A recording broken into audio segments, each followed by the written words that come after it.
बिस्मिल्लाहिर्रहमानिर्रहीम। हज़रत आदम अलैहिस्सलाम की तौबा का कबूल होना। हज़रत आदम अलैहिस्सलाम को जन्नत से निकलने का और दुनिया में आने का और अल्लाह ताला के नाराज़ होने का इस कदर सदमा था कि शर्मिंदगी की वजह से सर झुकाए रखते थे और बहुत ही बेकरारी से रोते थे, और हर वक्त ये कोशिश थी कि किसी तरह मेरा कसूर माफ़ हो जाए। लिखा है कि हज़रत आदम अलैहिस्सलाम और हज़रत हव्वा अलैहिस्सलाम 300 बरस ऐसा रोए कि आंसुओं से नहरें बह गईं। तमाम चरिंद परिंद वो पानी पी कर कहते थे कि सुबहान अल्लाह, क्या उम्दा और मीठा पानी है। आप उस वक्त बहुत शर्मिंदा होते और कहते कि हाय अफसोस, मेरे कसूर पर जानवर भी हंसते हैं। अल्लाह ताला की तरफ से जवाब मिलता कि ए आदम अलैहिस्सलाम, ये जानवर सच कहते हैं। जो बंदा नाफरमानी करके हमारे खौफ से डरता है और शर्मिंदा होकर रोता है, तो हमारे नज़दीक उसके आंसू शहद से भी ज़्यादा मीठे होते हैं।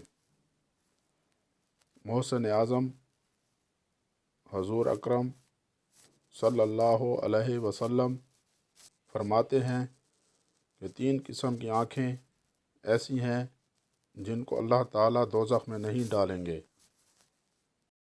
नंबर 1, वो आँखें जो अल्लाह ताला के खौफ और शर्मिंदगी से रोई होंगी।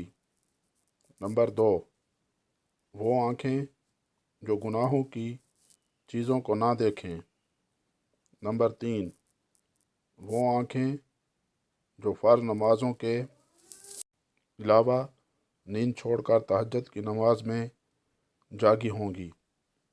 लिखा है कि हज़रत हव्वा अलैहिस्सलाम भी इतना रोईं कि आंसुओं से मेहंदी और सुरमा पैदा हुआ, और जो कतरे आंसुओं के समंदर में गिरे उनसे मोती बने। हज़रत आदम अलैहिस्सलाम और हज़रत हव्वा अलैहिस्सलाम की जुदाई को 300 बरस गुजर गए और एक दूसरे की जुदाई में तड़पते थे कि अचानक हज़रत जिब्राईल अलैहिस्सलाम आपके पास आए और फरमाया कि आप हज अदा करें। आप अल्लाह ताला का ये हुक्म सुनकर फ़ौरन हज को चल दिए। जब अराफात के मैदान में पहुंच गए तो आराम लेने को आप एक जगह बैठ गए। क्या देखते हैं कि जद्दे की तरफ से हज़रत हव्वा आ रही हैं। आप मोहब्बत के जोश में खड़े हो गए और दौड़कर उनको लिपट गए, और दोनों रोते रोते बेहोश होकर ज़मीन पर गिर पड़े। ये हाल देखकर फरिश्ते भी रो पड़े।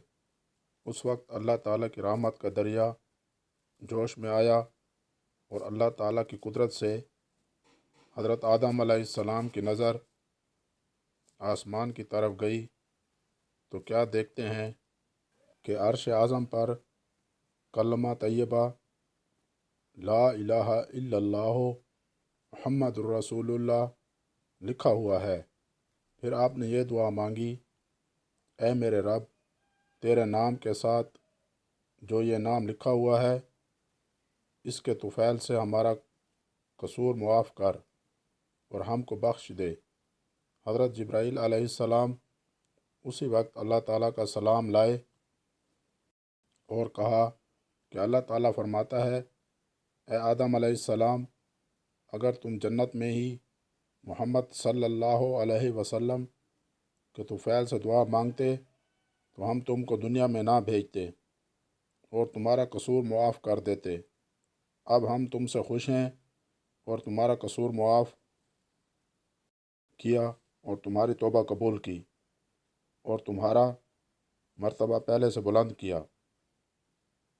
یعنی پھر جب انہوں نے معافی مانگی تو ان کے رب نے زیادہ مقبول بنا لیا اور ان کی توبہ قبول کی اور ان کو ہمیشہ اپنی تابع داری میں رکھا، اور فرشتوں کو حکم ہوا کہ آدم علیہ السلام ہماری بارگاہ میں ایک عظیم الشان ذریعہ اور طفیل لائے ہیں، سب ان کو تعظیم کرو۔